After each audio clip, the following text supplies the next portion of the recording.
Hey everyone, welcome back to the channel. In today's video, we are tackling a tricky section that trips up a lot of students on the digital SAT, pronoun questions. Now, if you have ever been unsure whether a pronoun like they, it, or who is referring to the right subject, you're not alone. Many students struggle with figuring out if a pronoun clearly matches its antecedent or if it is placed in the right form, especially when the sentences get long and complicated. But don't worry, I'm here to guide you through the most effective strategies to solve these pronoun questions confidently. We'll cover how to identify the correct antecedent, avoid common errors, and make sure the pronouns are in the correct form every time. By the end of this video, you'll have a simple step-by-step approach to handle even the trickiest pronoun questions with ease. Alright, let's dive in and master those pronoun questions. Now, the first thing that we need to know is why do we use pronouns? Pronouns are basically used in a sentence so that we don't end up repeating the nouns or the names again and again. For example, Wallace went to visit his aunt last weekend. Now, rather than saying Wallace went to visit Wallace's aunt last weekend, it just sounds so illogical to repeat the name again. Rather than doing that, we'll simply use a pronoun here. Amy mentioned that her brother did not enjoy the concert. So that we don't have to repeat the name Amy again, Amy's brother or something like that, we have used a pronoun her. Rodney and Jim missed the game because they were feeling sick. Now we don't want to repeat the names again, Rodney and Jim, so we have used the pronoun they instead. So basically again, pronouns are used so that we don't have to use the nouns or speak the nouns again and again. They're basically replacing the nouns. Now there are some times, when it can be confusing as to which pronoun you're supposed to use, or there can be, sentences which have these complex pronoun issues, right? Now when it comes to digital SAT, there are certain common problems that we have seen in the questions that you might find, and we'll be covering them up right now. So common mistakes, the first one is pronoun inconsistency. It's simple, it's simply trying to say that when in a sentence, pronoun is not consistently used. For example, to stay healthy, one should exercise regularly. You should also eat well. Now we use the pronoun one over here, right? Saying that, okay, to stay healthy, one should do this. Then there is no pronoun consistency if we use a different pronoun you over here. In order to make this sentence correct, I would rather say one should exercise regularly and one should also eat well, or at least keep the pronoun same. Like, let's at least use one pronoun. Look at this corrected sentence. To stay healthy, you should exercise regularly and eat well. That makes sense as well. The problem with this particular sentence was that it's using the pronoun for the same thing but a different pronoun. Like you start the sentence with one, keep your pronoun consistently the same. Let's look at the next sentence. If one wants to write persuasively, he should be clear in the argument. Now, where is this pronoun he coming from? We were talking about one, right? Like generally, if one wants to write persuasively, that person or that one should be clear in the argument. So how do I correct the sentence? I will remove he and replace it with one. This is how the pronoun remains consistent. Let's look at the second problem area, lack of pronoun agreement. Now, if you've gone through the subject-verb agreement video, by now you know that in subject-verb what happens. If the subject is singular, we need a singular verb. If the subject is plural, we need a plural verb. Similar to that concept, when the antecedent we are talking about or the noun that we are referring to is singular, the pronoun referring to it should also be singular. If the antecedent or the noun that we are referring to is plural, then the pronoun used for it should also be plural, right? Now, the same rules that we learned in order to identify if a subject is singular or plural that we did in subject-verb agreement video, the same rules apply over here.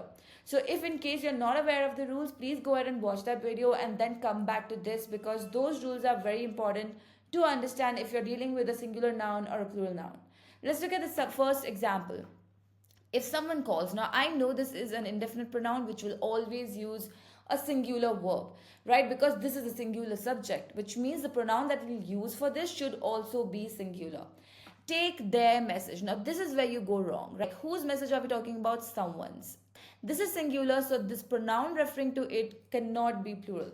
How do I correct it? I would rather say take his or her message, right? This is singular. Let's look at the next sentence. Every student. Now again, I know every is an indefinite pronoun which will always carry a singular verb.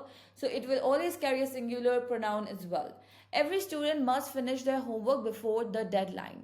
There is incorrect. Now, this is referring to the student, the every student in the sentence, and there is a plural form, so this is definitely wrong.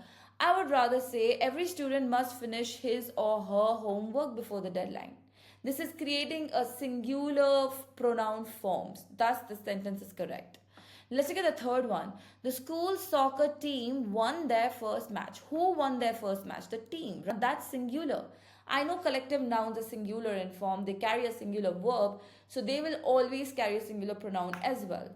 So how do I correct this? The school soccer team won its first match. So be very careful with this because you have to know all the rules which can tell us what the form of the subject or the noun is, whether that's a singular form or a plural form. This is something that we have to be aware of. And again, like I said, if you're not aware of it, go ahead and watch the subject verb agreement video. Alright, the third issue that you can find is pronoun ambiguity. Like the name says, you simply don't know what the pronoun is referring to. What is that noun the pronoun is referring to? It's not clear. Let's look at an example. The teacher told the student he was late. Now this pronoun he can refer to the student or even the teacher. Right? Who was late? We don't know. The teacher or the student. It's not clear. So this is incorrect. In a sentence, grammatically speaking, the pronoun should always very clearly state what noun it's referring to. If you feel there can be a certain confusion, you cannot be very clear about it, then repeat the noun again. That's okay. Repeating the noun is again rather than creating or using a pronoun which is not clearly specifying which noun it's referring to. If the child does not want the toy, please give it to me. Now, what is it saying? What is it referring to? What is this it? The pronoun it can refer to the child, it can also refer to the toy, correct? So what are we talking about? What does this person want, the toy or the child? Correct? So again, it's vague. I need to use pronouns which are clearly referring to the noun it's talking about. For example, if here we are talking about the toy, I would say if the child does not want the toy, please give the toy to me. I would rather repeat the noun rather than using a vague pronoun. Now let's look at the next kind of a mistake, missing antecedent.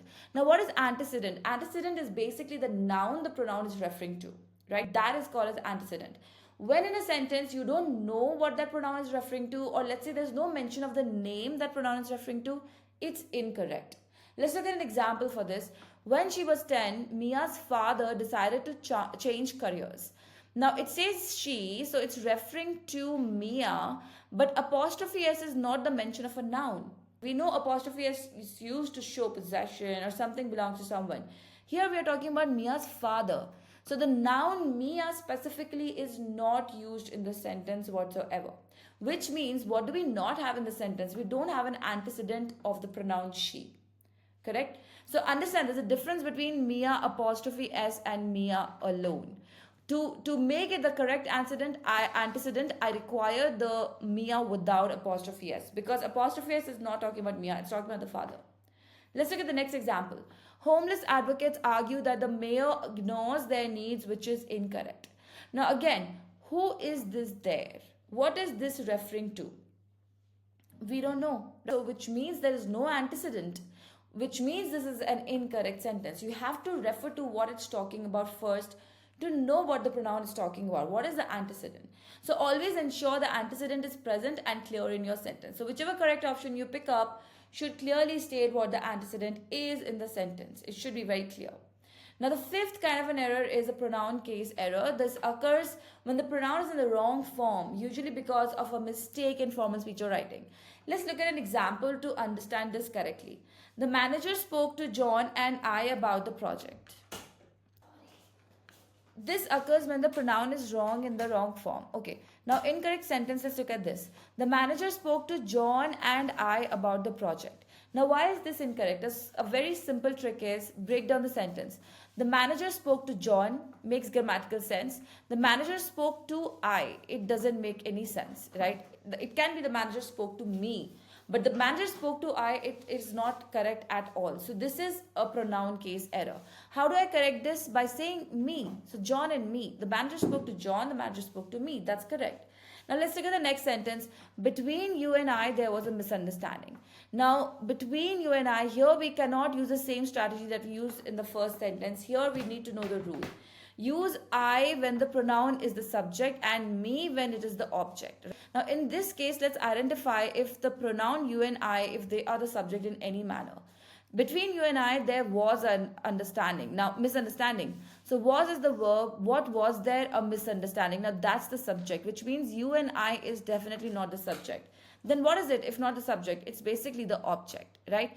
And when I is used as an object or object pronoun in a sentence, that is going to be incorrect for sure. We would rather use me.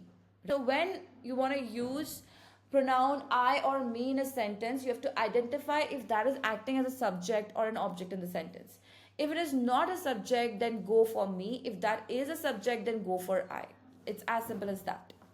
Now let's understand relative pronouns. Now, what are relative pronouns? We are going to know more about who and which and how they are used. Use who or whom when you're referring to people, right? Who or whom is used to refer to people, not which. Which can never refer to a person or a living thing, right? Which can never refer to a human being or to a person. Let's look at these examples. Queen Elizabeth was a ruler which governed England during the Golden Age. We cannot use the pronoun which to refer to this person, right? To this particular person, Queen Elizabeth. So how do I correct this? We would use who, right? So which can never refer to a person or people. Now, which versus that? What is the difference between which and that? We do use a comma before which, and we'll never use a comma before that. It's as simple as that, right? Now, which is always paired with a comma and used to introduce non-essential information in a sentence. How is which used in a sentence? If you have gone through the non-essential clauses and essential clauses video, you know what the usage of which is. Which is basically used to show some non-essential information of a sentence or some extra information in a sentence. In that case, how do you use a which? You start that non-essential clause with a comma, you state a which, and then the rest of the sentence would come in, and then there would be a comma. So this whole part will be non-essential. Which, the purpose of which is that. Now, for example, the novel that was published last month has received numerous awards. Now, I know that this bit that was published last month is extra information. That will never be used to show that extra information. I will have to use which. Also, I know I cannot use a comma before or after that, right? So that also makes this option incorrect or the sentence incorrect. Let's look at this. On the other hand, that is used for essential information. Now, why was this sentence incorrect? Another reason is because that is used to show essential information, which is used to show non-essential information. Now, this bit that this was published last month is non-essential. How do I know that? Remove this part of the sentence and reread it. The novel has received numerous awards. That makes grammatical sense and logical sense, right? Which means this bit is definitely extra. Now let's go back to that sentence where we saw the usage of that. The house which we bought last summer is near the beach. Now there are no commas here, which means that this is important information or an essential information of the sentence, which means I cannot use the pronoun which. I'll have to replace this with a that. So commas, using both the commas means where you're dealing with a non-essential information. Not using commas mean that you're dealing with an essential information. When you're dealing with an essential information, you want to use the pronoun that. When you're dealing with a non-essential information, you want to use the pronoun which, right? Now let's see the usage of the relative pronoun where. It is used for specific location, as in physical places.